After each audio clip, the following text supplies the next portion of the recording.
ശിവേ ശിങ്കാരാർദ്രാ തദിതരജനേ കുൽസനപരാ സരോഷാ ഗംഗായാം ഗിരിശചരിതേ വിസ്മയവതീ ഹരാഹിഭ്യോ ഭീതാ സരസീരുഹ സൗഭാഗ്യജനനീ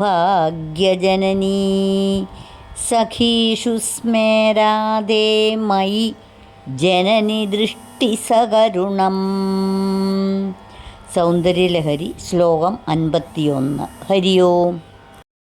അമ്മേ, നിന്റെ നോട്ടം ശിവനിൽ ശൃംഗാരം കൊണ്ട് ആർദ്രമായിരിക്കുന്നു. ശിവനൊഴികെയുള്ളവരിൽ നിന്ദയോടുകൂടിയതായിരിക്കുന്നു. സപത്നിയായ ഗംഗാദേവിയിലെ രോഷത്തോടു കൂടിയതായിരിക്കുന്നു. ശിവൻ്റെ ചരിതത്തിൽ വിസ്മയഭാവത്തോടു കൂടിയതായിരിക്കുന്നു.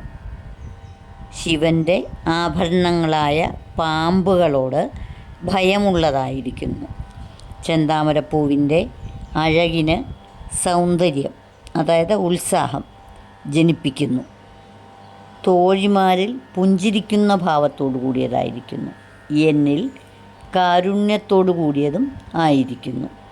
ദേവിയുടെ നോട്ടങ്ങളുടെ സൗന്ദര്യ മഹിമയാണ് ഈ ശ്ലോകത്തിൽ വെളിവാകുന്നത്. ദേവിയുടെ നോട്ടത്തിന് 8 രസങ്ങളാണ് ഇവിടെ പറഞ്ഞിരിക്കുന്നത്. അവിടുത്തെ നോട്ടത്തിലെ തന്മയീഭാവമായ ശാന്തവും കൂടി കണക്കാക്കുമ്പോൾ നവരസങ്ങളായിട്ട് മാറുന്നു എന്നാണ് ഈ ശ്ലോകത്തിൻ്റെ ചുരുക്കം. ഹരി ഓം.